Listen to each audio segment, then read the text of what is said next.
The problem with most dental products is they're causing more acid in the mouth.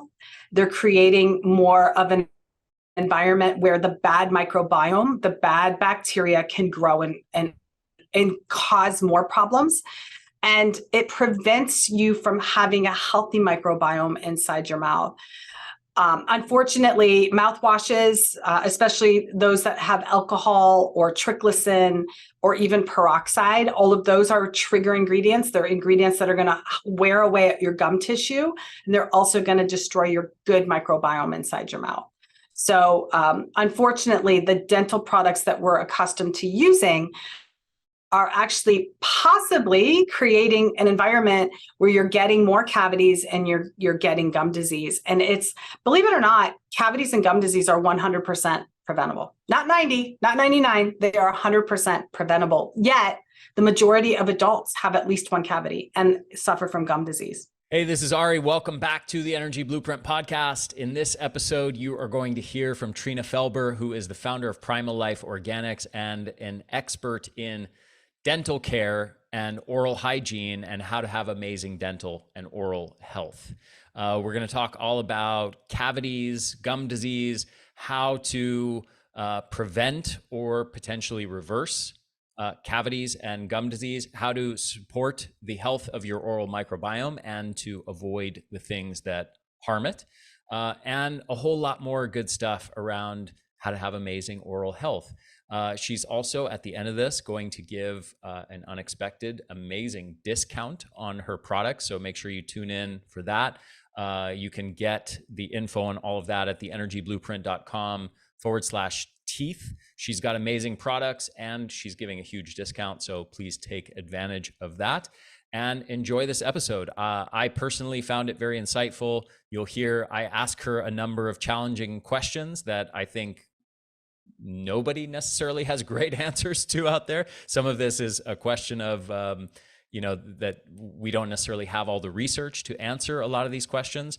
There's so much controversy, and this is something we talk about in the podcast, but there's so much controversy around so many different ingredients, whether we're talking about fluoride or whether we're talking about sodium lauryl sulfate or glycerin or baking soda or hydrogen peroxide or many other compounds that we'll discuss here. And this is a very, very insightful podcast. And I think you're going to learn a lot and get a lot of valuable takeaways from it. So with no further ado, enjoy this episode with Trina Felber. Welcome, Trina. Such a pleasure to have you. All right. Thank you. I can't wait to mouth off with you. I have to say, I met you in person, what was it, a month ago, roughly. And I was laughing my butt off just nonstop. And all the conversations we had together, you were just making me crack up. You have a great sense of humor, and I really enjoyed our time together. So thank you for that. Yeah, it was a lot of fun. When you're talking about the mouth, you sort of have to have a sense of humor because nobody really seems to care about the mouth until they realize how important it is. Yeah. So, yeah. Totally. So, how did you get into this whole thing of dental health? What sparked your interest in that? What led you down this path that you're now on with Primal Life Organics, using these crazy devices, which I love, by the way, but what led to this whole thing? What's the origin story?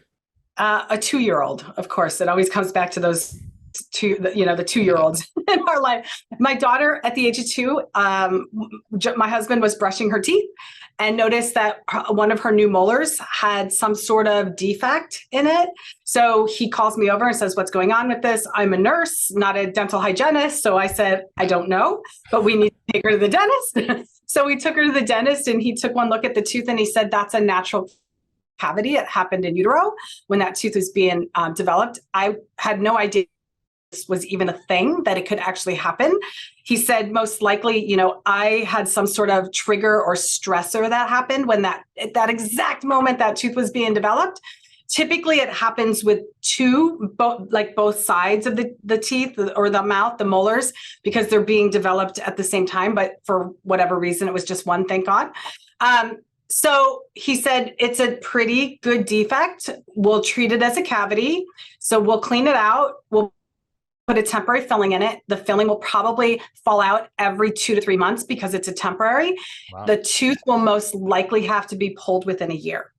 So, and I know, and I'm pretty sure you know about the tooth meridians, how every tooth is connected with a meridian to an organ, and that happens during development. While a tooth is being developed, so is an organ. So there's this pathway that runs between them. And as I was leaving the dentist office, he says, don't worry, Mom. We put a temporary filling in it. Now we just hope for the best. And I thought, oh my God, there's no way I'm going to hope for the best. So I started doing research. I went back and home and I started researching oral health and dental care and dental products, came across Dr. Weston A. Price, and I dove deep into his research and developed my whole entire dental product line based off of Dr. Weston A. Price's research. Beautiful. That's it. That's the story. And that tooth that was supposed to be pulled within a year and the filling fall out every 2 months lasted the entire life. For me, I was like, if I can get this tooth 1 year in 1 day, I did a good job. But it lasted the entire life of the tooth. It fell out naturally at the age of 12. And it had that original filling that was supposed to only last 2 to 3 months. Still in it. Wow. It had remineralized around the tooth. Yeah, it was cool. Very, very cool. Okay.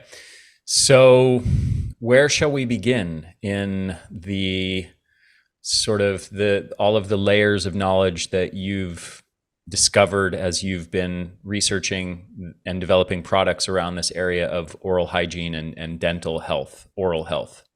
Well, let's start with what's available. What are most people are accustomed to using, and what's wrong with those products? So I'm talking about, most conventional tooth products on the shelf. For most people, it's the two that start with C, or even the natural products, the way that they're formulated. There's some ingredients in those that can cause more harm than good. The problem with most dental products is they're causing more acid in the mouth. They're creating more of an environment where the bad microbiome, the bad bacteria can grow and cause more problems. And it prevents you from having a healthy microbiome inside your mouth. Unfortunately, mouthwashes, especially those that have alcohol or triclosan or even peroxide, all of those are trigger ingredients. They're ingredients that are going to wear away at your gum tissue, and they're also going to destroy your good microbiome inside your mouth.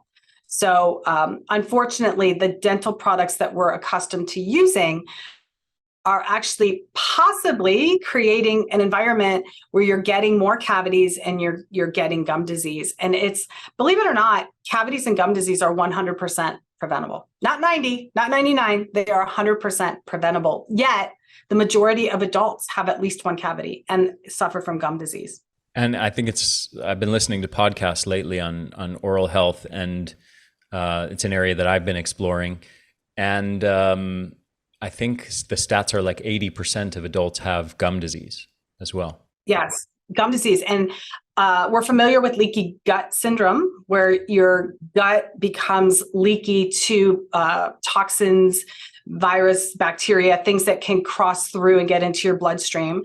The same thing happens. Your gut actually starts inside your mouth. I always say that tube that runs from tongue to tail is completely outside your body. And we have to think about that as being a tunnel that is completely outside our body. And the things that pass through there really should pass completely through, except for the nutrients, the good things that we do want to absorb. That starts inside your mouth. And if the microbiome in your mouth is not healthy, you're using products that are wearing away at your gum tissue, your gums become red and inflamed. I love props, so I'll show you. Your gums become red and inflamed just like this, as opposed to being pink and really just really healthy like this. Healthy gums, things will not pass through. Only good nutrients, vitamins, those types of things will pass through. Medications, as a nurse, one of the fastest ways to give medication is to put it right there on the gum tissue because it absorbs so quickly. The problem is when your gums start to become red, inflamed, and bleeding, then other things can pass through there. That inflammation and the passing through the harmful things, including toxins, can then cause inflammation throughout the body and travel everywhere. It travels to your brain, travels to your heart, travels to your, your your organs, all of your internal organs. And it even for women, especially during pregnancy, will pass through to the baby. So that's why oral health is directly related to baby's health. Mm-hmm. It's directly related to fertility as well as preterm labor, whether a mom will carry a baby full term. Mm-hmm. Very interesting. And I know there's deep links between gum disease, oral health, and cardiovascular health in particular. It's related to the inflammatory markers. Of course, if you've inflammation in your gum tissue, you're going to have the inflammatory markers inside the body, but it's also related to the bacteria. If the bacteria passes through, for instance, in Alzheimer's, when they've done some studies on Alzheimer's patients or victims, they found the same bacteria from gum disease inside the brain. Mm. They've also found in the plaque that's in the heart is the same plaque that's in the mouth. So that correlation is so strong. And what is really frustrating, once you know this information, it's so frustrating that our dentists aren't screening for this. Your dentist really should be the first person that says, look, you're at risk for heart disease. You should go see a cardiologist. Mm-hmm. And let's fix your plaque. Let's fix the bacteria inside your mouth. And the average dentist, unless you're going to a holistic or a biological dentist, they're not screening for that. They're not screening for the type of bacteria that's inside your mouth. And they're not telling you that if you have gum disease, you are at a very high risk of all the other internal diseases, but especially cardiovascular disease. It's really important. Mm-hmm. Okay. And so you mentioned some of the links there being, you mentioned the meridians that connect the teeth to different organ systems. And you mentioned this inflammation, and you mentioned, sounds like the specific bacteria are playing a role in this. So what can you tell us about the oral microbiome? This seems to be, from what I can tell, not nearly as well understood as the gut microbiome, but we're starting to see new ideas emerging. I'm starting to see, especially in the last year, people discussing things like, hey, stop using that mouthwash, as you said earlier, with the alcohol in it, or with the triclosan, or these antibacterial mouthwashes, or the chlorhexidine, and all these things that are sort of killing off all the microbes, because they're also killing off the certain bacteria that are providing benefits in certain ways. So what's your take on sort of the latest insights into oral microbiome health? And I guess we'll start with two questions. What are we doing wrong, and what are the things that we can do right to nourish the oral microbiome? That's a good question, which I love. I love that question because once you understand what you're doing wrong, or what we are doing wrong as a society, super easy to fix. So the first thing to understand is you're not stuck with the gums or the teeth that you have. It can be reversed and it can be fixed for most people.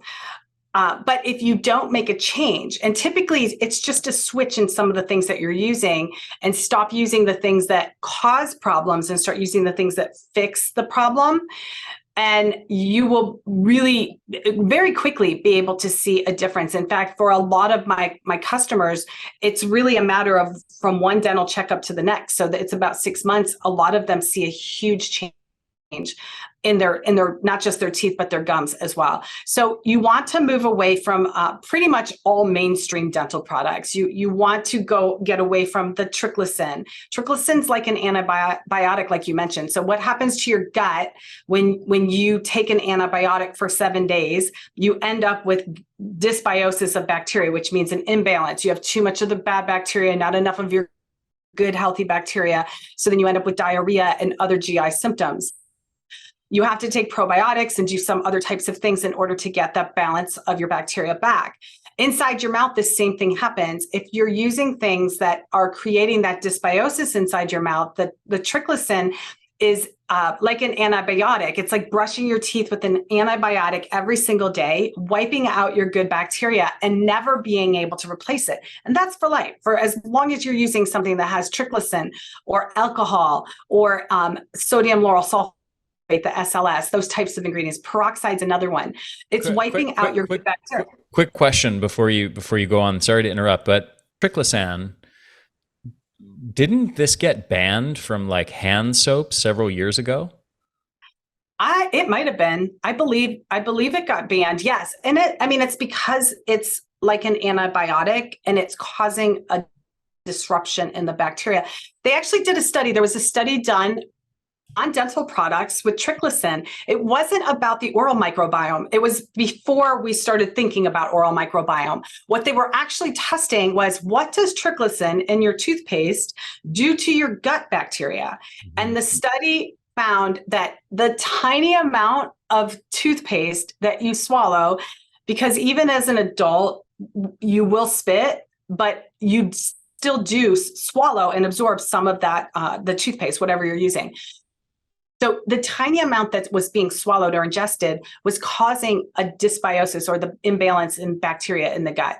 So, exactly the same thing's happening inside the mouth with triclosan, and same with anything like alcohol and all those others. Okay, so let's spend a bit of time on this. So I just looked it up because I was going off memory before, but in 2016, the FDA in the US banned the incorporation of triclosan in household soap products and like topical products. So this is actually super interesting to me that I only realized just a few weeks ago, as I was looking at in depth at some of this oral hygiene stuff, that, as you said, triclosan is an ingredient that is still used in oral hygiene products. This is kind of mind-blowing to me that they already banned it for topical use with washing your hands, but you can put it in your mouth. So it's still okay to put it in your mouth. Like how could that possibly not cause the harm that was associated with using it on your hands? Right? I know. It's unbelievable. And they've even, same thing with like the alcohol-based sanitizers, when you're talking about hand sanitization, if you will. Same thing. And it's partly because you're hand to mouth, that the things that are on your hands are going to be absorbed onto the food and the things that you're actually putting inside your mouth. So it's pretty in-depth. It's pretty scary when you think about all of the things that are actually creating that dysbiosis. And what that means is when you have the bad bacteria inside your mouth and it's overwhelming. So I usually tell people, you really should not have bad breath. Bad breath is a sign that there's something wrong. It's a symptom of something. We, as adults, we grew up believing bad breath is normal, and all you need to do is take chew some gum or put some breath mints in, or swish with alcohol, and your bad breath will go away. When in reality, bad breath is a sign to you that there's a problem that needs fixed, or things are going to get worse, and it's an imbalance in the good and the bad bacteria. If you're brushing and using the right products, what really should happen is that your saliva, which is the secretion no one's talking about, your saliva should actually function to protect you 24/7. Because let's face it, we brush our teeth. Most of us spend 2 minutes brushing our teeth, or, maybe 5 minutes total doing oral hygiene twice a day, hopefully. But what happens the rest of the day, the rest of the 23 hours and 50 minutes? It's really, that's the component of health that is missing. That's the missing link, is that your saliva is really supposed to be protecting you, because your mouth is the gatekeeper. Your mouth is where a lot of things could be killed before you absorb them. And let's think about what's happening inside the head here. The space, the open space, is all connected. Your mouth is not Vegas. What happens inside your mouth does not stay inside your mouth. It travels everywhere. And you have to think about what's connected to your mouth directly. Your sinuses, your nose, your nasal cavity is directly connected airspace, and your sinuses, and then your lungs, and then your gut. So all of those, that microbiome, that anything that's in there. If someone suffers from frequent sinus infections, it's possible that their mouth has a lot of bacteria in it the viruses, when you get exposed to something, can't be killed. And then, when you're inhaling, breathing in, you're going to be breathing in some of that air, that acidic, toxic fumes, plus the bacteria and things like that. So it's important, if you have an acidic environment inside your mouth, your saliva cannot function the way it's supposed to. So for saliva, your functions, the functions include your saliva. As humans, we're the only mammals that have enzymes in our saliva to start the digestive process in the mouth. That's why we say digestion starts inside the mouth. It's the enzymes in saliva. They also have minerals in them. If your saliva has minerals, it can actually remineralize your teeth. So when you're losing minerals from your teeth, that happens when there's acid in your mouth, whether it's from food. Most of the foods that we eat are acidic. Coffee is acidic, tea is acidic, red meat, most processed foods are all acidic. When you're eating something that's acidic, minerals leave the teeth. That means you end up with a pit or a sensitive spot and then a cavity. The products that we're using are also, most of them are mostly acidic. And the bacteria that causes cavities and gum disease creates more acid. So it off-gasses and it creates more acid, so it can create the environment it can live in. It's just like cancer. Cancer is acidic. The way to kill cancer is, alkaline. Cleanses and things like that alkalize the body. Same thing inside your mouth. So all of that acid means that your saliva, which is supposed to be alkaline, not alkaline, it's neutral, but it's not. So it's not alkaline enough that when your pH is acidic, it's not going to be able to raise your pH enough to prevent all of this other stuff from happening. So when our ancestors years and years and years ago, their mouths were not acidic because they didn't have the sugar in their diet. They didn't have the processed foods. They were eating, crunchy vegetables and things like that. So our saliva back then could then function to protect them, to remineralize their teeth, to protect them against viruses and bacteria. Your saliva also has antimicrobial type properties to it that when something, even, fungus, anything, candida enters your mouth, it's supposed to be able to take care of it and kill it, so that when you're swallowing it, because everything inside your mouth you swallow, that's kind of gross, right? Everything in your mouth you swallow, unless you're spitting all day long. Everything you're inhaling, all the toxins, the pollutants, anything that you're ingesting, you swallow. And hopefully most of it is dead, so that when it reaches your gut, you're dealing with stuff that isn't going to be multiplying, because when you get to your gut, it's acidic. So that's when that bacteria that you swallow that's in your mouth, if it's alive and it can't be killed inside your mouth from an alkaline environment, swallow it, it's going to multiply, hit your gut, your small intestine, which can't handle that type of bacteria, because the stuff in your mouth is different than the stuff in your gut. Mm-hmm. What can we do to support a healthy oral microbiome? When I started doing my research, Dr. Weston A. Price, he was a dentist in the early 1900s. I was so flabbergasted that his research was way before his time. Like, why don't we know this? Why isn't this common knowledge? Why aren't the dentists taking his information and utilizing it? And then I realized it was because he was a part of the ADA way back in the 1900s. He discovered the link between sugar and cavities. There was actually a panel at one point, a discussion about sugar, and he wanted to eliminate or at least reduce sugar in the diet. And the ADA, had the two sides of the panel, him who said, get rid of sugar, and the other guys the other dentists that said no. And the ADA decided to focus and kind of buried his research and went with the other guys, because they knew that they were afraid that if there was no sugar, no cavities, who would need their dentist? So that was kind of the path that the ADA took, right? So they went the route of, we need cavities, we need gum disease, so we can see our clients. In fact, I was talking to a biological dentist at a previous conference, and he was telling me that at one point, and I don't know what point this was, but at one point that when they wanted to change the frequency that you saw your dentist from every 12 months to every 6 months, they decided the best way to do that was add sugar to toothpaste, so that you would have a reason, a cavity or something that you would need to see the dentist for. So, right? Yeah. So anyway, when I was doing my research, I found what I came out with was there's 3 things that are so important in dental health. And if you know these 3 things, then you'll know what to look for in the products that you're using. You'll know whether they are going to work for you and they're going to do all 3 of these things. So the first thing is it has to be alkaline. If a product that you're brushing with is alkaline, nothing good is going to happen. You're not going to have a good, healthy microbiome. You're not going to be able to put minerals back in your teeth. Your saliva is not going to be able to support you because you're not able to balance out the acids from the diet. We're never going to be able to get rid of all the acid from the diet. So you have to be able to allow your saliva to neutralize it as best as it can.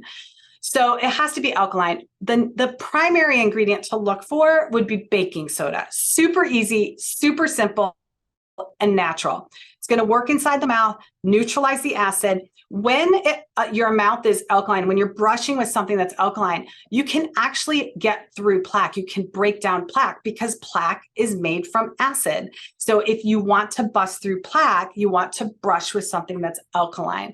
I have so many clients that go to the dentist and they no longer have any plaque on their teeth. Their dentist is like, what are you doing? Why don't you have any plaque? So it's super simple, alkaline. The second thing is has to have minerals in it. Your teeth are made up of minerals. Calcium and phos are the primary minerals, but it also has some other minerals like silica and manganese in your teeth. If you don't have minerals in what you're brushing with, that's the best time to be able to put minerals back in your teeth, primarily because the food is so depleted. Even organic soil is so depleted of minerals that you're not going to get enough from your diet. And you can't take a supplement to remineralize your teeth. You can't take a calcium pill. It's not going to work to inside your mouth because all of the minerals from your teeth have to come from outside inside your mouth, but right at the enamel surface. Mineralization happens right at the surface of the tooth. So indirectly, your calcium that you're taking will remineralize your teeth, but it goes through your saliva. So then you have to make sure that you have enough saliva, you're producing enough saliva, and that you don't have leaky gut or any kind of malabsorption syndrome going on where you're not absorbing the minerals from your diet or your supplements. So the minerals in your dental products should really come from a couple different sources or a blend of a couple different sources. The main new ingredient in dental products is hydroxyapatite. Hydroxyapatite is actually what the outer layer is called of the enamel, and it's calcium and phos. It only makes sense to brush with hydroxyapatite because you're going to be able to put those minerals back in. But again, it has to be alkaline. If the product has calcium and phos in it, but it's not alkaline, you can brush all you want, and most likely you're going to be spitting most of those minerals back out into the sink. Another couple of ingredients that work really well that I love is clay. I love a blend of clays. Clay is alkaline by nature, and it's going to have a blend of minerals, including calcium and phos, but it has such an array of different minerals that when you're brushing, if you lost a manganese mineral from your tooth, it's a lock and key. You cannot replace it with a calcium. If you lost a manganese and you don't have manganese, it's lost until you come. This surface has to be alkaline, it has to be clean, has to be exposed to a manganese when that surface is alkaline and clean. So clay is really great because it has all of those and it's alkaline. So a blend of clays, I like bentonite, kaolin, and French green. French green, as I'm a nurse anesthetist by education. In anesthesia, I know as a nurse, I know that if I can reduce pain and I can reduce inflammation, you can speed healing. It happens so much faster. So French green clay is from the sea. It has LJ and other plant nutrients in it, and it is analgesic and it's anti-inflammatory by nature. So by using, plus it has minerals in it. So by using French green, white kaolin, and bentonite clay, along with hydroxyapatite is what I use, plus baking soda, you're going to get everything that you need right at the surface of your teeth, get rid of the bad bacteria because it can't survive during an alkaline environment. So you're going to be killing some of that bacteria. And then the last component is that it has to detox your mouth. So it has to be alkaline, have minerals, but it has to pull toxins. The tissues of your gums, so like this, when it's red and inflamed, the tissue of your gums is polluted with heavy metals. This is one of the portals of heavy metal toxicity getting into your body. Tap water and a lot of processed foods contain tap water, have heavy metals in them. And especially if your gums are leaky or red or inflamed, the heavy metals can get into the tissues of your mouth, sit there for a little while to be absorbed into your blood system. So clay is the other reason I love clay is because it's going to pull toxins from the tissues inside your mouth. The cleaner your tissue, the faster that you can reduce the inflammation and get that gum tissue regenerating, healing, and wiping out anything that's in there that your body can absorb. Some people say that gum disease cannot be reversed and that you can't regrow gum tissue at all. What are your thoughts on those two things? I love that question. So I usually get that question on social media from an angry dental hygienist. And I just want to reach through and go, thank you so much. I love it when the dental hygienist posts that question. I'm a dental hygienist. I've been a dental hygienist for 20 years. You cannot reverse gum disease. And I say, my answer is this.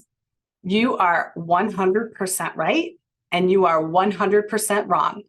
And it all depends on what you're using. So if you're going to continue to use the stuff off the shelf, the alcohol and peroxide-based mouthwashes, the triclosan, all of that bad stuff, you will never regrow gums. You will never heal a cavity. It's because that is all about the environment inside your mouth. So you are 100% right. You don't make the change, you will never heal. But your gum tissue is epithelial. So epithelial tissue is the same as your skin. So what you're telling me is if I cut my skin, I can't heal it, which is not true. We all know that. So why is it that when I cut my skin, I can heal it, but you're telling me I can't heal my gums? It's because of the environment that your gums are in. If it's acidic, never going to heal it.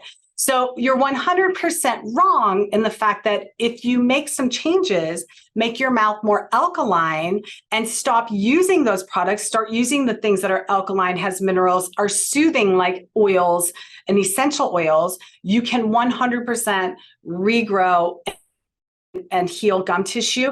It takes longer because you do drink coffee or red wine or eat red meat, all those things that are acidic by nature, but it can happen. In fact, I've had so many dentists, and we'll talk about like light therapy as well, but I've had so many biological dentists that have had clients using light therapy inside their mouth, specifically red light. And what they notice is that the gum tissue heals much quicker and is able to actually regenerate, but also get like heal. When I'm say heal, I mean go from leaky gums to like the red, the bleeding, to the pink tissue that is more firm and protective of the base of the tooth, the root. Mm-hmm. So that's my short answer. I love that question. Okay. A couple more questions for you. Tricky questions. Okay. One of them is, it's interesting as I've been exploring this topic more to see how many different opinions there are on certain compounds. So, for example, sodium lauryl sulfate, fluoride is probably the biggest one. Right. You have, a lot of conventional dental experts saying, and the majority of conventional dental products are based around fluoride, stannous fluoride, or yep. I forget what the other type of fluoride is.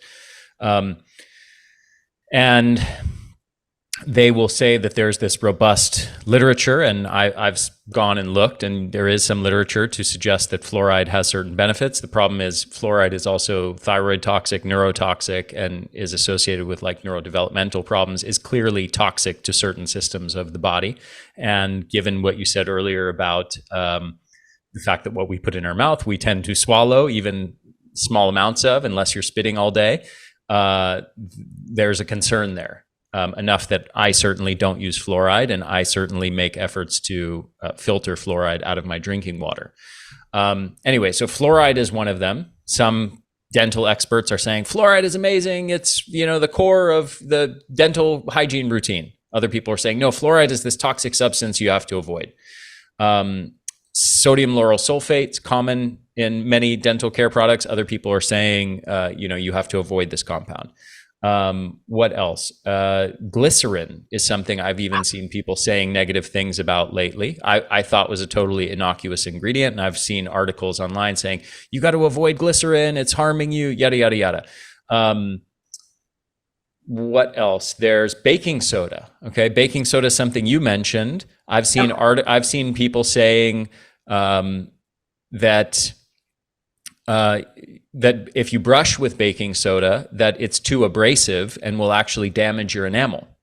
Okay, so I've seen, sort of both sides of that. I'm sure there's other examples here. I heard one podcast with a dentist out of the UK recently who said, so I was pretty shocked by this actually. She said that she can see her natural people, right? When as soon as she looks in their mouth, she can see who is using natural healthcare products, who isn't using fluoride-based dental care products, because she was saying that the ones who don't use fluoride have poorer enamel. And so, like, this as a natural dentist, she was saying this. Whereas one of my good friends is a holistic dentist who says, fluoride is a bunch of crap and you shouldn't use fluoride and there's no benefits. It's just toxic. So, anyway, I'm sure there's more here, but I just want to present that to you as this array of different compounds that are widely used, and that some experts are saying these are amazing, and other experts are saying you should avoid this like the plague. Yeah, that's so funny. I love it. I love all this. I'm like, oh God, I can't wait to talk about that. All right. So let me hit the baking soda really quick, because baking soda is something that some people brush with by itself. So I get that question a lot. Is it okay to brush with baking soda? So there's a thing called RDA, or relative dentin abrasivity, and it's a scale on how abrasive something is to your teeth. And as far as toothpaste is concerned, an RDA above 200 is considered too abrasive to brush with. There are some toothpaste on the market that fall very close to 200 by regular companies. So you want something that's not abrasive, because you don't want it to be brushing off your enamel. That's the last thing you want. Let's talk about that for 1 second. If you're using a hard toothbrush, you are probably brushing off your enamel. That's probably doing more damage to your enamel than brushing with anything on the market, because for the most part, you can't have a dental product. You're not supposed to be selling a dental product that has an RDA more than 200. But a hard toothbrush. Actually, let me add one thing to my list. You just reminded me. I've also heard some dental experts saying you got to use extra soft bristles because you don't want to damage your gums.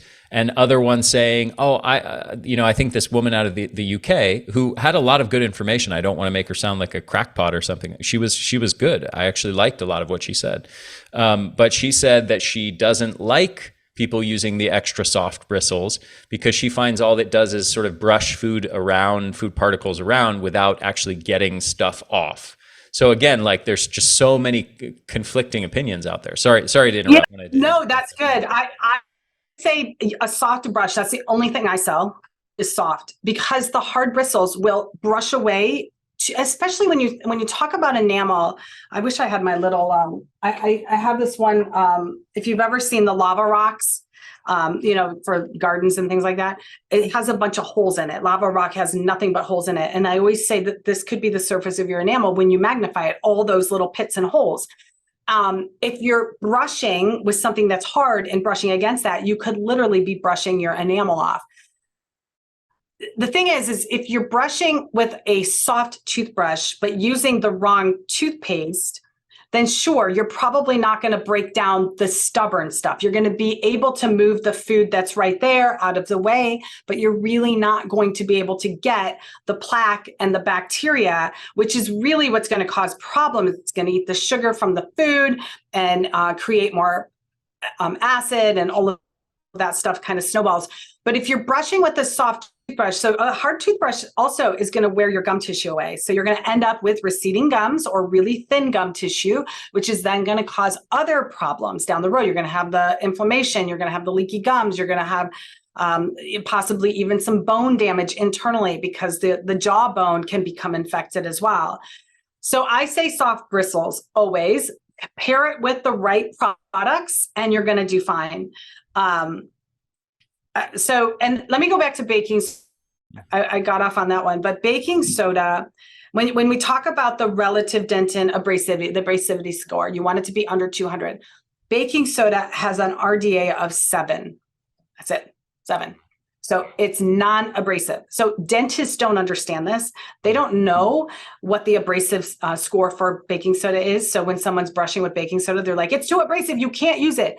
Totally not true. Clay is around 80 to 100. So brushing with clay is not abrasive as well.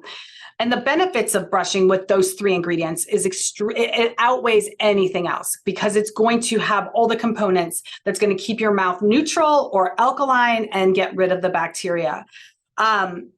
Baking soda, what I don't recommend is brushing with baking soda alone, because of the fact that it's missing the other 2 components. Remember, I said baking soda was the best ingredient to make it alkaline, which is true, but baking soda does not have any minerals in it, and it cannot detox your gum tissue or any of the tissues of your mouth. So you'll lose those 2 components. What you can do if you're in a pinch, I've had customers that have left people forget toothpaste and tooth powder all the time when they go on vacation. Typically when I go somewhere, like to an event, I'll bring at least a dozen with me, because people are always walking up to me going, oh my God, I forgot my toothpaste at home. Do you have any with you? So what I tell people, I've had people say, oh my gosh, I left it. I went and bought something off the shelf. It was horrible. Instantly, I had bad breath. Instantly that, my gums and my teeth didn't feel as good. I didn't like the foaming, all of that stuff. So what I tell people to do is, for a short window, a couple days, brushing with baking soda isn't going to hurt you, because it's going to be alkaline. It's going to support your good bacteria. It's going to get rid of the bad stuff, but long-term use is not a good idea, because you're not going to be able to put those minerals back in your teeth. You'll end up with cavities or sensitive teeth, and you're not going to be able to pull toxins out of your gum tissue. Same thing with charcoal. People brush with charcoal. There are tooth powders made with straight charcoal. And the same idea, charcoal is going to pull toxins. It is more alkaline, but it has 0 minerals in it. So you aren't going to be able to remineralize your teeth. So brushing with straight charcoal for a temporary time, fine. A couple days, a week, fine. But long-term, it's not going to put minerals in your teeth. So those are the 2 to watch out for. We do make a charcoal version. Ours is a whitening formula. It has charcoal, but it's blended with everything else. It's blended with the clays. It's blended with the baking soda, the essential oils. So it supports everything. Wow. Glycerin. I wrote down as you were talking, I'm like writing the list down so I wouldn't forget. Glycerin. That's a good one. So glycerin is not toxic to the body. So you can, the toothpaste that has glycerin in them, it's not that it's toxic to the body. The problem with glycerin is that it's going to put like a Band-Aid coating, like a saran wrap or a Band-Aid coating on the enamel, which means that if there's minerals present in the whatever you're brushing with, those minerals can't get back into the enamel. The other problem is that glycerin stays on the teeth for a little while. It doesn't exactly come off very quickly, which is one of the reasons it's in there. It makes your teeth feel slippery. If you have sensitive teeth, it can help plug those holes. So it's in there for reasons, but it's not doing you any good, because you're not going to be able to put the minerals back in your teeth. So for that reason, I do not like glycerin. I always tell people, do not like if you have a natural tooth powder or toothpaste, it wouldn't be in a powder. make sure that glycerin is not an ingredient, because if you have those three things, if you have baking soda, you have hydroxyapatite and clay, and you have glycerin, the glycerin is going to negate all that other stuff, and or at least the minerals, and you're not going to absorb the minerals. So you don't want to brush. In my opinion, you do not want to brush with glycerin at all. Got it. Questions yet? Maybe sodium lauryl sulfate, and then I have more questions for you before I let you get away. Sodium lauryl sulfate. The reason I don't like it is because I feel that it is over cleaning. It's going to semi-sterilize the mouth, and it's not super gentle on the gum tissue. So there's no reason to use it. It's foaming by nature, so it's put in there to agitate and foam. And you can that's the reason people that companies do it, right? Is because people associate, like soap, like people associate the foaming action with cleaning. So they put it in there to make people subjectively feel like it's doing a better job cleaning. Yeah, it makes you look rabid. Like you've got rabies. We did a video once of, the old way to brush, and there's, the foam coming out of the mouth, and then the new way to brush, and it's like super nice and super clean, and you're not looking like you've got rabies anymore. So yeah, it's put in there to right. You don't need it. It's not part of the formula. It's not necessarily, and it's going to do more harm than good. It can negate some of that. I'm not sure with the pH of sodium lauryl sulfate. There's so many different kinds of, so there's, the chemical compound. There's also some derived from coconut. I just don't feel that cleansing, that over cleansing is going to benefit you. You really do need that healthy bacteria. Over cleansing is going to sterilize your mouth. And a sterile environment, as far as it's great in surgery. You want sterile in the OR. You do not want a sterile mouth. If you have a sterile mouth, you are just setting your mouth up to be exposed to those toxins that are going to take over your mouth. So sodium lauryl sulfate for me is out. Fluoride, that's a big word. That's the F word in dental care, as far as I'm concerned. It's the F word. So fluoride should not be in your body. It's a toxin, like you talked about. That's probably one of the main reasons I'm so against fluoride. The only way a baby is born with fluoride in their body is if mom has fluoride in her body. So when you think about it like that, it's knowing all the harmful things it does. Why would we want to put that in our products, in our mouth, in our body on purpose?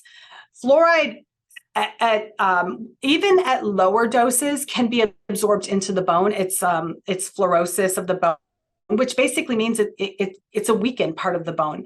What fluoride does in the tooth is it will actually kick out a mineral and replace it with fluoride. So it's actually going to get into your hydroxyapatite, possibly even into the layer beneath, which is your dentin.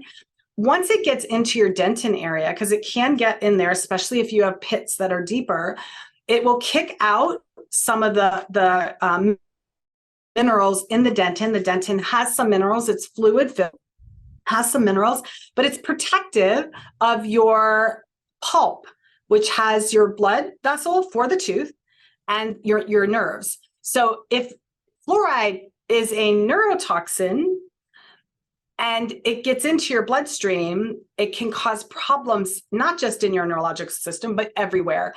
And this is one of the other ways that it can get in, is right here at inside your tooth.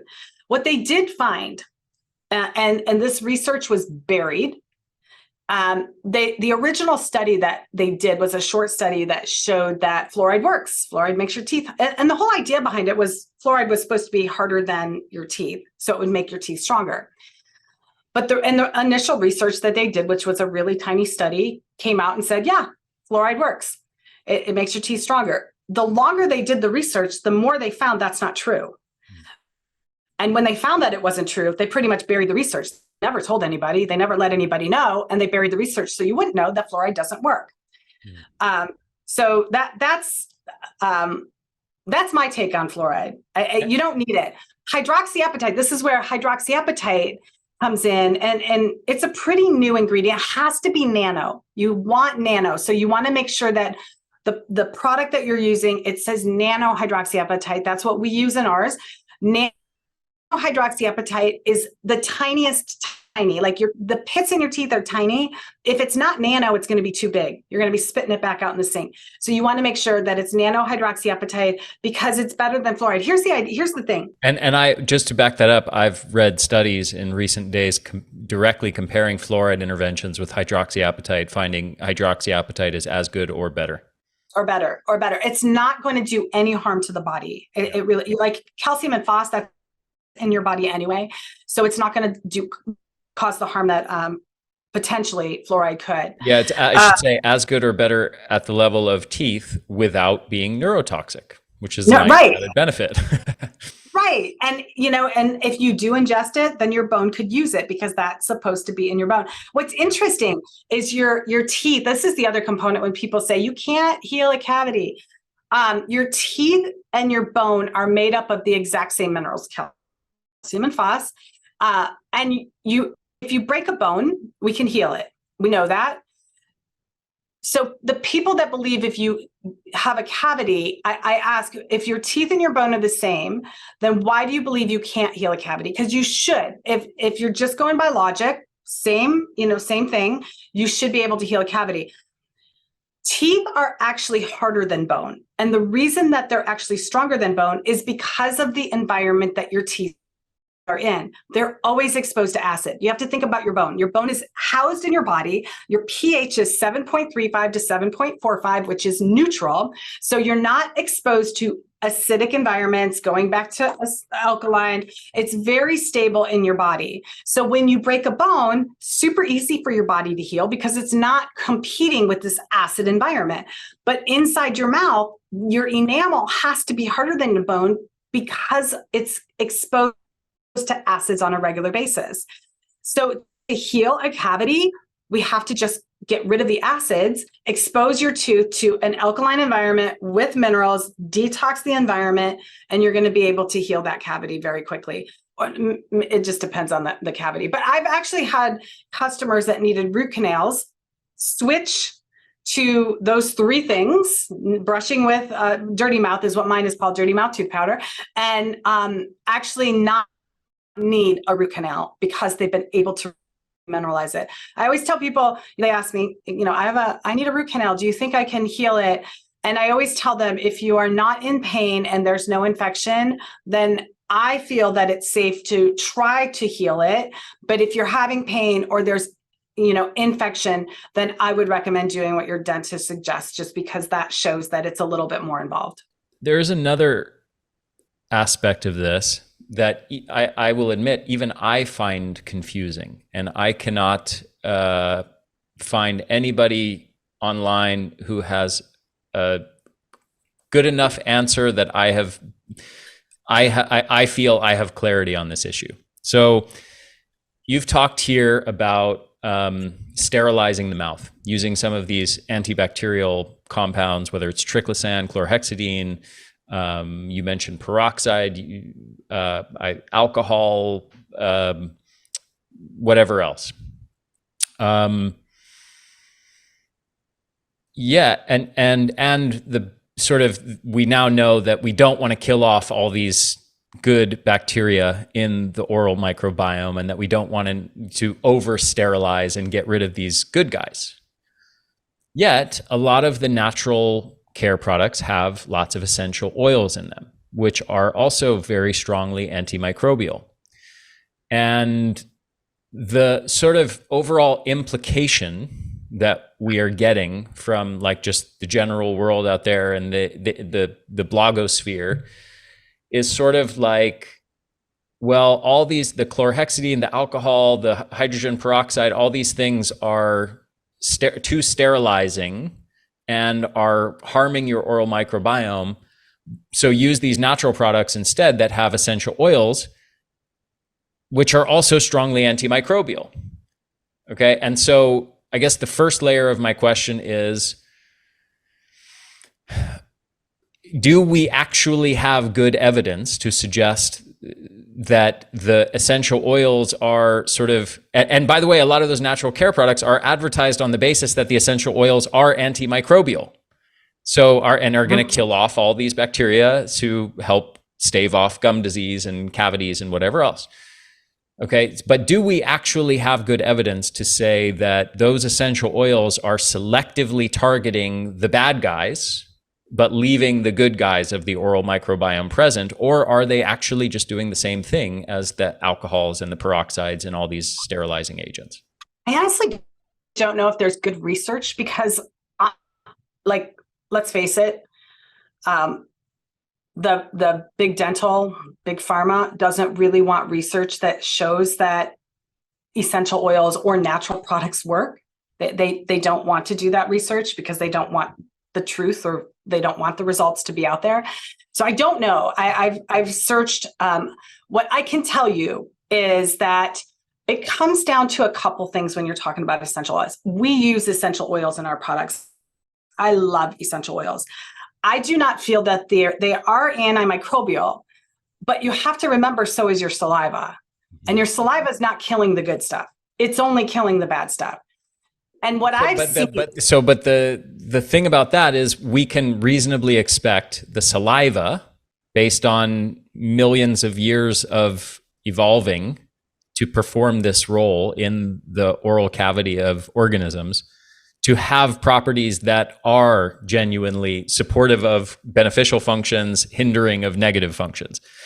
We can't make that assumption about any other compound, whether it's synthetic agent, chlorhexidine, or alcohol, or alcohol is also natural, but agents like that, triclosan, whatever, or essential oils. We can't assume that pouring lots of essential oils into our mouth. I'm not saying it's bad, because I use them personally. No. But I am saying we cannot make the assumption that they, just by virtue of being natural, they are somehow only targeting the bad guys but leaving the good guys behind. I can agree to some, yes and no. I always like to think about like challenge yourself about this. So essential oils are the essence of a plant, right? So they are plant-based, and plants are living things. Plants have to survive in an environment where there's bacteria, there's fungus, there's virus, all sorts of the same thing that we have to thrive in. And they have to be able to protect themselves from that, but not kill themselves, right? So they're very similar to us in that. And what I have found with essential oils is it doesn't just, so yes, in essence, it can be true. Some tea tree oil is one. Tea tree oil is something that could potentially, if used in the wrong concentration, be overpowering. But there are other essential oils that are not as strong. And if you formulate it correctly, so if you're formulating an essential oil product with chemicals or other things that are going to alter it, create more of that acidic type of environment, then I think, yes, essential oils could be harmful. But if you formulate it with things that are not going to cause that acidic type of reaction, then essential oils can, especially if you're not overusing them. Concentration is another big thing with essential oils. People think more is better.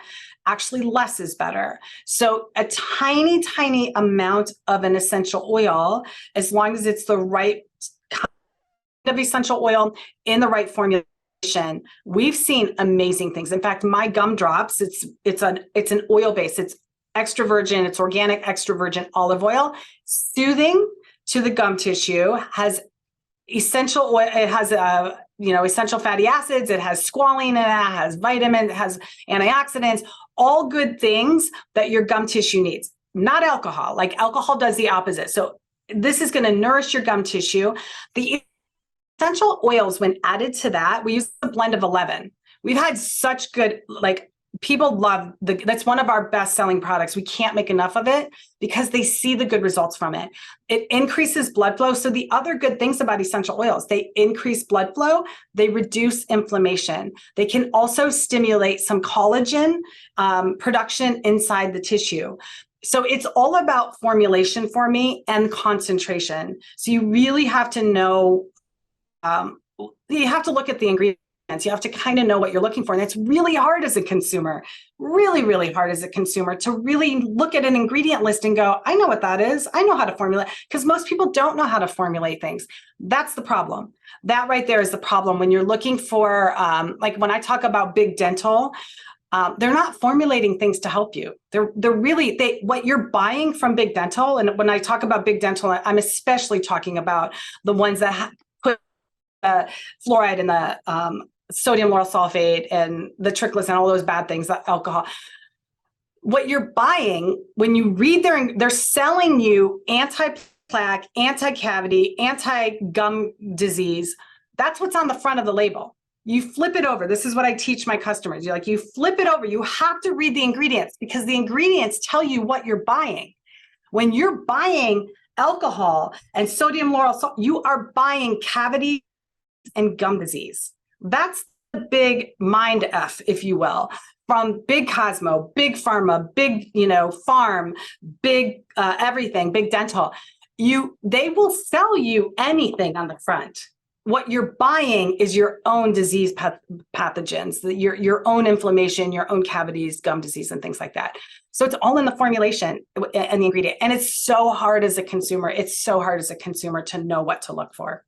So another way of asking this question is, what is the goal in our dental hygiene? Are we actually trying to kill bacteria every time we brush our teeth, or are we not?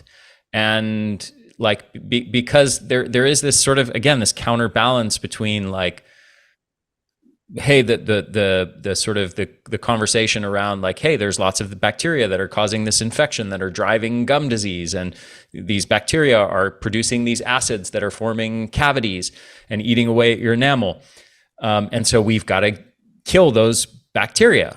But then if we use these agents to kill lots of bacteria, we're now potentially killing good guys, disrupting the health of the oral microbiome. And I guess to expand this question out a bit, one of the other bigger questions that I struggle with is, when we look through an evolutionary lens, an ancestral lens at oral hygiene, we don't see that our hunter-gatherers had toothbrushes and floss and flossed and brushed their teeth and brushed with toothpaste, and they didn't do these things. And yet those populations don't have, from my understanding, they have much lower rates, at least, of gum disease and cavities and things of that nature.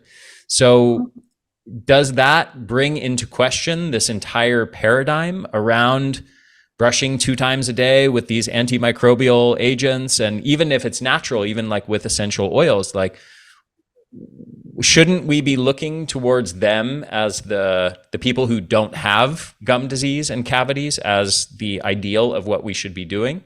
And yet we have all this research saying brushing and flossing is super important to prevent cavities and gum disease. So how do you make sense of all this? So our ancestors weren't eating sugar.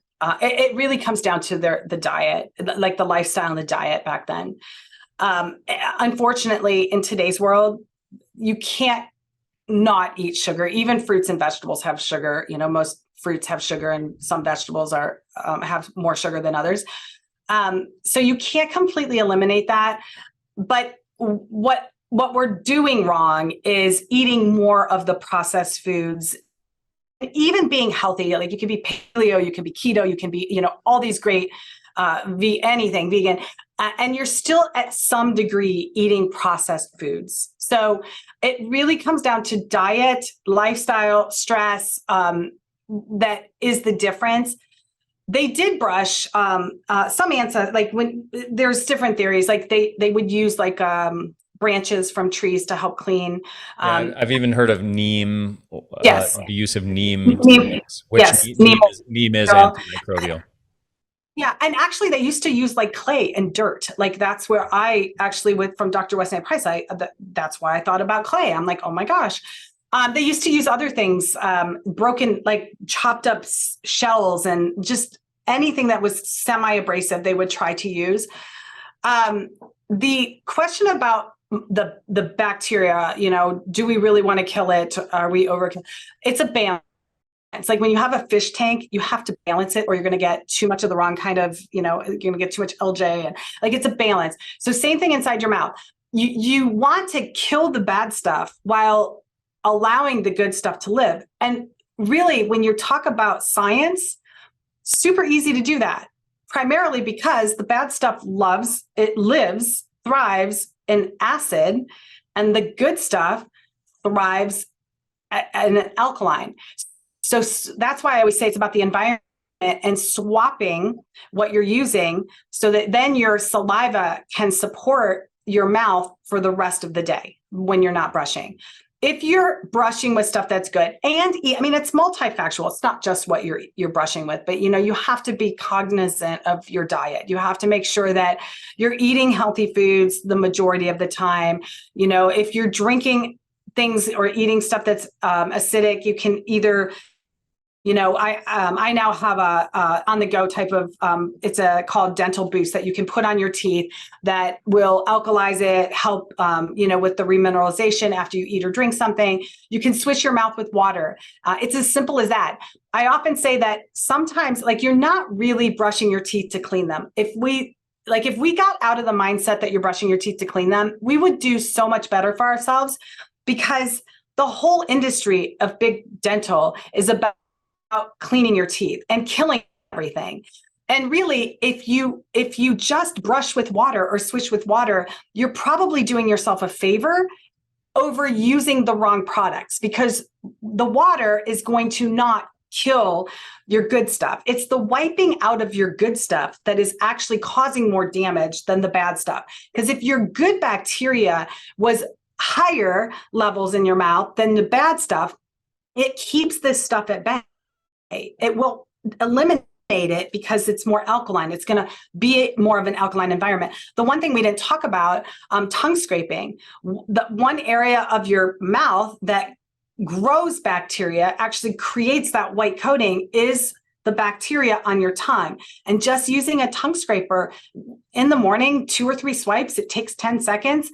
And before you go to bed, it's going to help get rid of that bacteria and help alkalize your mouth, because that bacteria sitting on your tongue just causing more acid. And it's that acidic environment that's going to wear away at your enamels, wear away at your gum, create more of the bad bacteria, allow it to grow. I always thought tongue scraping was nonsense, to be honest with you.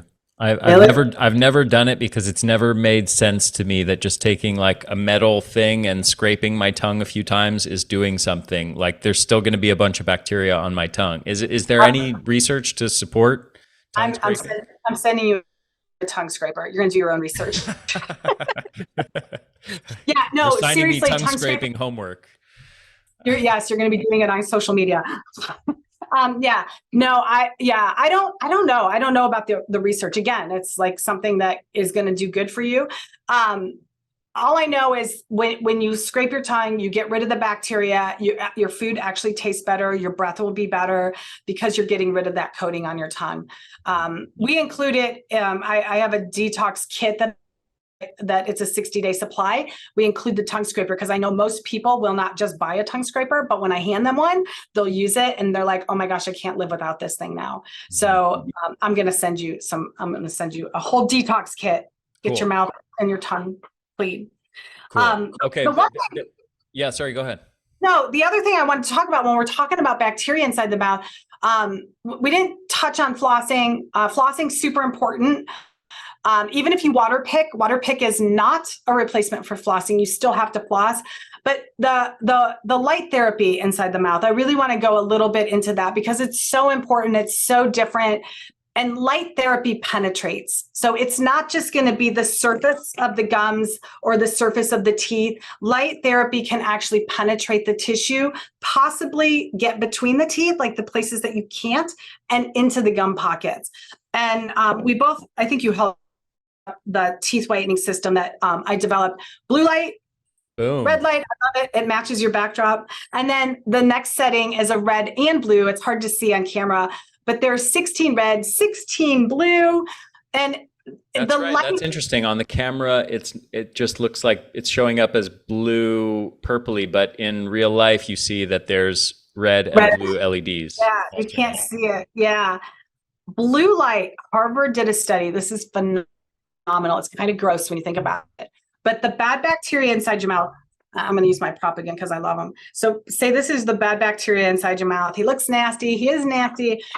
Harvard did a study that this bacteria that is harmful, the bad stuff inside your mouth, the acidic stuff, has this little portion to it that when exposed to the right wavelength or nanometer of blue light, basically causes that piece to explode.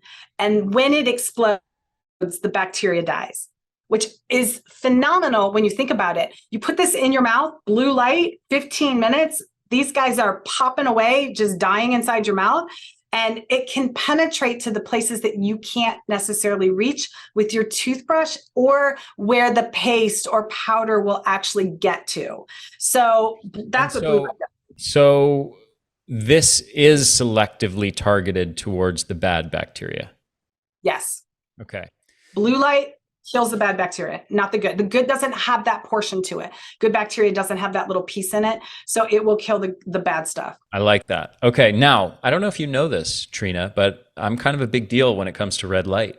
I've written what's pretty much the book on the subject, The Ultimate Guide to Red Light Therapy. Yep.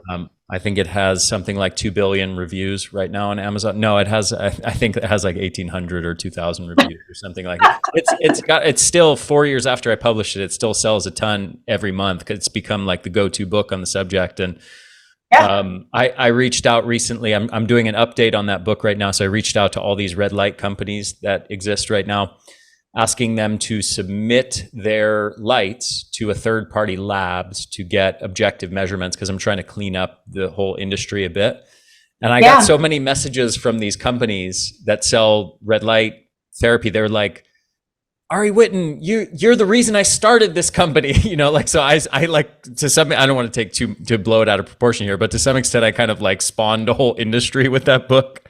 There's like literally dozens of companies that emerged because I wrote that book. So anyway, this is an area of expertise of mine, and obviously I love your light, and I use this red light probably every other day in my mouth because I know the benefits of red light. But I want to hear from you. You just told us about blue light, but what about red light? What's that doing in our mouth? So yes, and I know that you are the light guy, especially red light. As we know, red light increases blood flow, reduces inflammation, and speeds collagen production or increases collagen in the tissue. Used for wound therapy to help speed healing, used for anti-aging purposes, used for all sorts of things on the surface of the body. But inside the mouth, putting it in the mouth, the gum tissue, again, the same tissue as the skin. And so it's going to do the same thing. When you look at the gum tissue, if it's red, swollen, bleeding, red light therapy on that is going to reduce the inflammation very quickly. So that when you reduce them, like I said earlier, when you reduce inflammation and you reduce pain, you can speed healing. But it's also increasing blood flow. And blood flow does a couple things. When you increase blood flow, not only do you increase oxygen to the tissue, you increase nutrient delivery, but you also can then get rid of, it's called like the detoxification. You can get rid of the bad stuff that's in there. Your blood will take it away to get rid of it out of the body. So it's also going to stimulate collagen production, which is really important when you want your gums to look like this. You really want that, that kind of firmer, thicker gum tissue that's going to cause the junctions to get closer together. The closer the junctions are in your gum tissue, the less of the bad stuff that can actually leak through into your bloodstream. Your gums are highly vascular, lots of blood vessels in here. So whatever's in the tissue will eventually get into the blood vessels in the gums and then inside the body. The problem with oral, like ingesting things in through your mouth with dental products anyway, and food, the toxins, when you eat something and it goes into your digestive system, and by that I mean your gut, we have a protective organ. It's the liver. it's going to pull out the toxins. It's going to convert them from being a oil soluble, so an oil base, to a water soluble, so that you can then excrete it through your kidneys. That's how we call it first pass through the liver in medicine. So that when something goes, you take a pill and it gets sent into your bloodstream, it's going to go straight to your liver. Your liver is going to detox a percentage of that out, same toxins, drugs, whatever, that we call first pass. The problem with your gums, when you absorb something through your gums, whether it's a toxin or a heavy metal or whatever, the blood that it's getting absorbed into is the blood that's going back to your heart to then be pumped throughout your body, not just your lungs, but it's going to go to your brain and your all of your organs. It doesn't go to your liver. So whatever you're absorbing through here, the majority of it is not going to go to your liver to be detoxified and then excreted out. So that's the primary reason why dental products, and really even anything that you're putting in your mouth, should really be as clean as possible, because you don't want that to be absorbed. But the red light therapy is going to help reduce that inflammation, increase the blood flow so that you can get the toxins out, get the good nutrients, start the healing. And again, the customers or the patients of the biological and holistic dentists that have used red light have had really great results, seeing their numbers, like when they're poking at your gum tissue and you're hearing those numbers get called out. You want them to be less than 3. 1 or 2 is ideal. When you're getting 4s and 5s, you're getting gum tissue that's pulled away and it's inflamed and bleeding.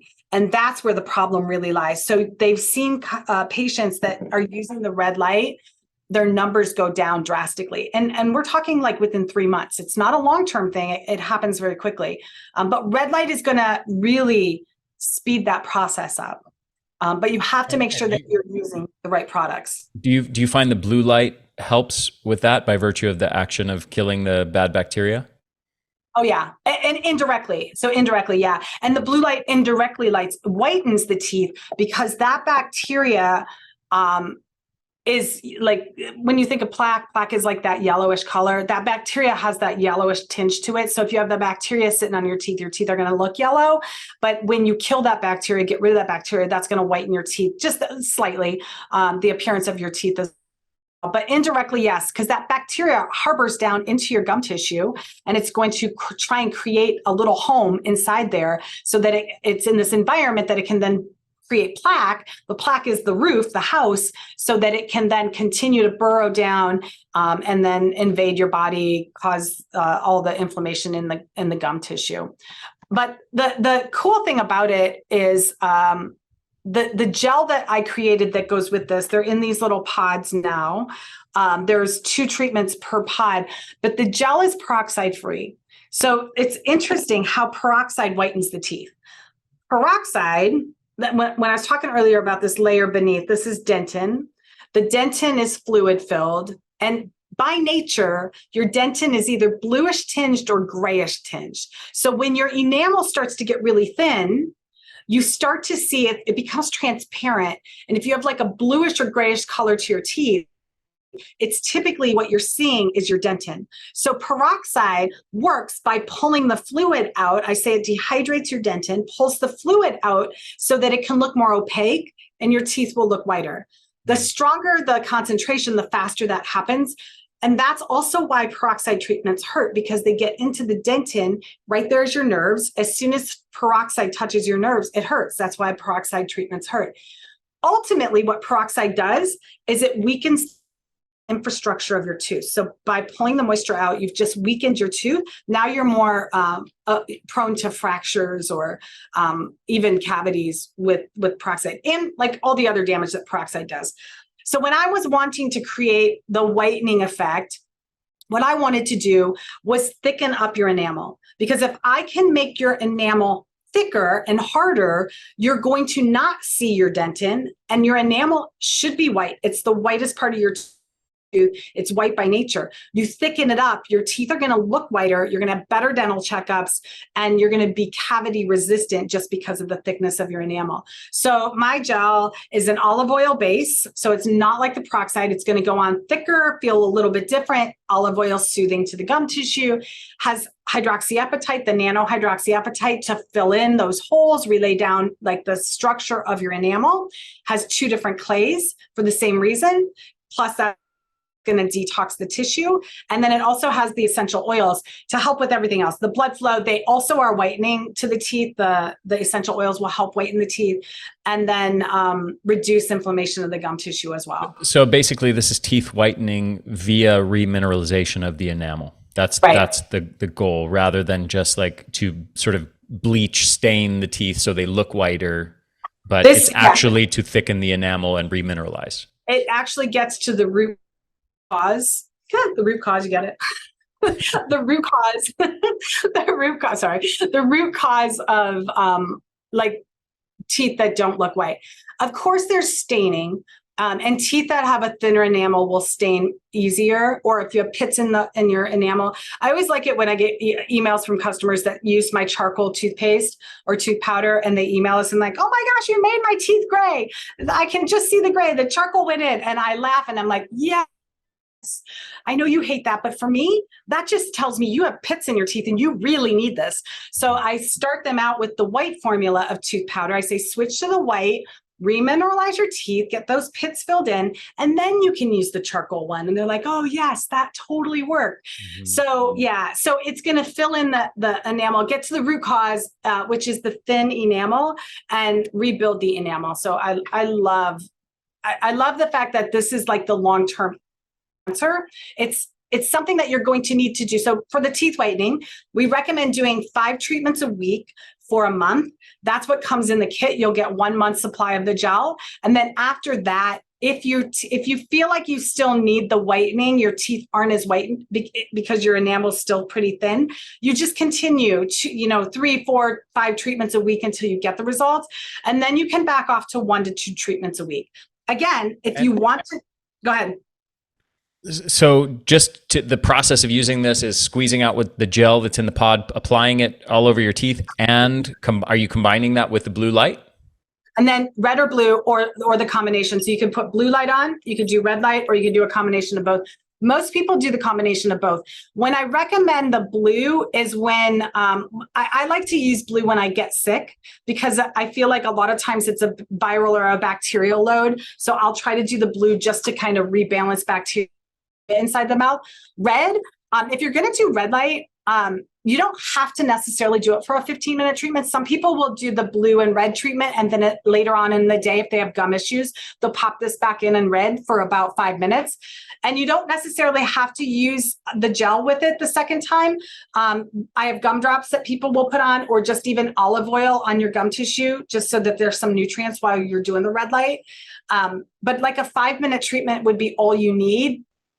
Red light. Of course, you can do longer. You can do a full 15, 16-minute treatment. But as a second treatment during the day, if you just want to do a 5-minute treatment, the red light is phenomenal. Okay. Like, yeah. Tell us, as a last question, what an overall optimal oral hygiene routine should look like. Well, I'll show everybody. This is my dental detox kit. It's everything that you need. So if you get the kit, you also get my whole protocol, which spells out exactly how to use everything and what order to use it. But in a nutshell, I always say it's pretty much the same thing morning and night. You just flip 2 steps. So in the morning, it's breakfast. Think about breakfast or eating breakfast in the morning. So you brush and then floss. The reason that you want to brush first is because through the night, you're probably just getting bacteria that's growing. You're detoxifying. Sleep is when we detox the body. You want to brush to alkalize your mouth. You spit, but you don't rinse your mouth. Most people don't rinse with my products. They literally just spit and then let the magic still happen. And when you floss, the paste that's with the kit, you get powder. I always recommend people start with powder.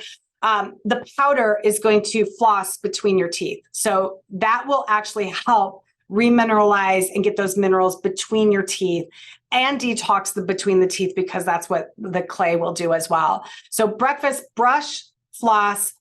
You can tongue scrape first or anytime during the process. I think on my protocol, we tell you to tongue scrape first. And then the gum serum is the last thing that you would do. You just put 2 or 3 drops on your gums and put them on your finger and then rub them on your gums. That's going to help reset the gum tissue and nourish it, but also allow anything that's stuck in your gums. The essential oils will help to deep cleanse that. At night, you're not going to brush first. You'll scrape your tongue, and then you'll floss first. So at night, the reason you floss first is because you've been eating food all day. You want to get the food out before you actually brush, and then brushing, and then after that, the gum serum as well.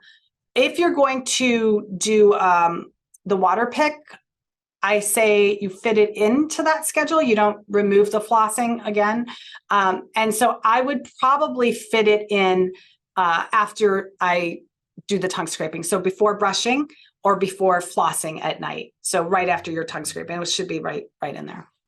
Excellent. And the whitening kit, the gel, apply that when? So what I typically recommend is just with a tissue or a soft something, just wipe your teeth dry. That will just help a little bit with the gel. And then that can be done. I say fit it in. That the most important thing with that is to fit it into your schedule when you don't have to make room for it. For instance, when you're checking emails, there's 2 things you can't do when that's in your mouth. You can't talk, and you can't eat. So just fit it in when that makes sense. But some people do it when they're making dinner. I've had so many moms say, I'm making dinner, I snack. So they put it in their mouth when they're making dinner so they can't eat. And that way they're hungry when they sit down. So that's another way. The kids are like, Mom, you're so weird. Why do you have that crazy thing in your mouth again, making us dinner? And then the kids want to use it, and kids can use it. You just have to monitor them initially. My kids use this. But it's funny because the kids pick up on the fact that when it's in your mouth, you can't talk. So that's when they misbehave and you're like, they're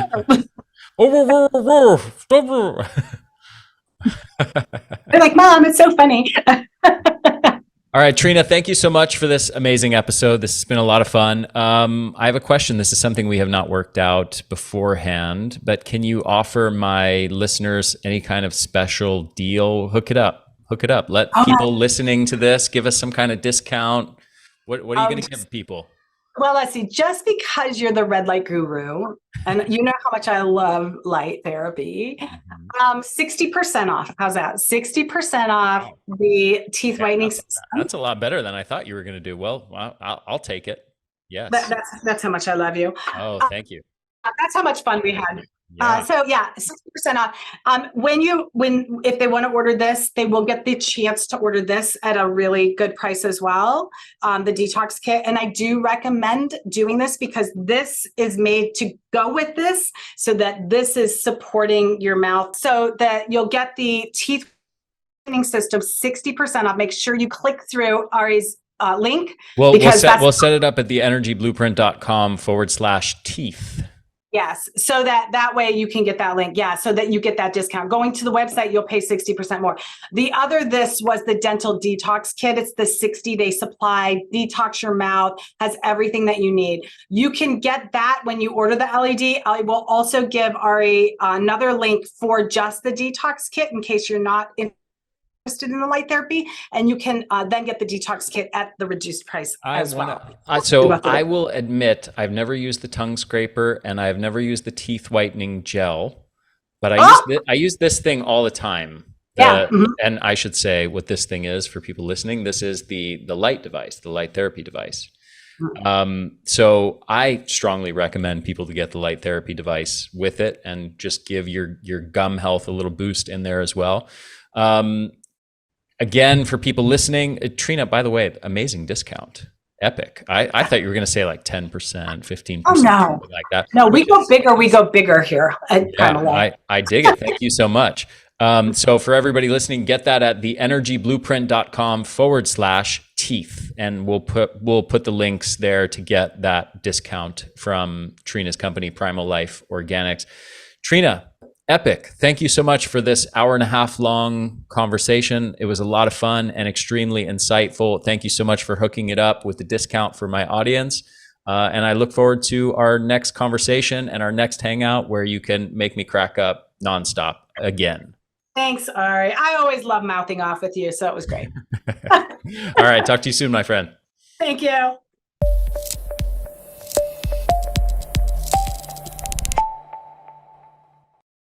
Hey there, this is Ari again. Thank you so much for listening to this episode. I hope you enjoyed it. If you did, if you found it valuable, please share it with your friends, share it with your family, help me get the word out there.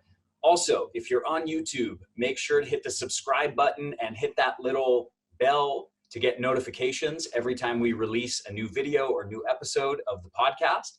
And if you're listening to this, make sure to subscribe to this podcast on iTunes or on your favorite podcast app. Thanks so much for supporting my work at The Energy Blueprint. I hope you enjoyed this episode. I will see you in the next